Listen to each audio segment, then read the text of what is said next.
Assalamualaikum, selamat pagi Elken. Pagi. Saya sebenarnya nak cakap saya dah kena scam. Tapi saya happy kena scam kalau dekat Elken.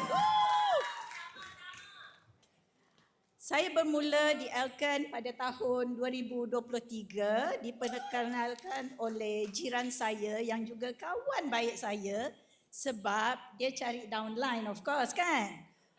Tapi manfaatnya saya yang rasa dan mula-mula kenapa saya setuju produk dia saya dah tahu pasal Elken tapi memang tak naklah masa tu MLM networking tak nak join. Bukan sebab sombong tapi saya bekerja sepenuh masa. Saya nak cerita sikit, 34 tahun saya bekerja, saya naik pangkat hingga ke assistant director je. 4 bulan di Elken, saya dapat capai rank director. Jadi best tak?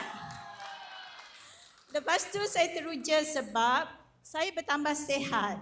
Dan saya cakap kalau saya boleh sihat dengan produk yang baik, kenapa kita tak share? Okay? Betul. Perjalanan tu memang lambat. Sekarang upline saya yang original pun dah hilang. Tapi itu bukan masalah sebab di sekeliling kita beratus-ratus orang yang akan beri kita support. Dan dalam rangkaian sendiri, saya dapat adik, saya dapat kawan. Dan percaya tak kalau saya cakap umur saya 62 tahun.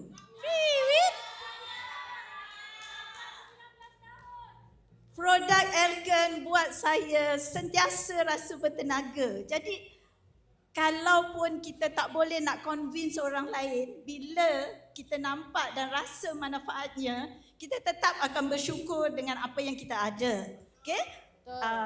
Mungkin kejayaan saya tidaklah sebesar mana. Tapi saya rasa kalau kita tak bermula, memang tak akan sampai ke mana-mana pun. So, sekian, terima kasih.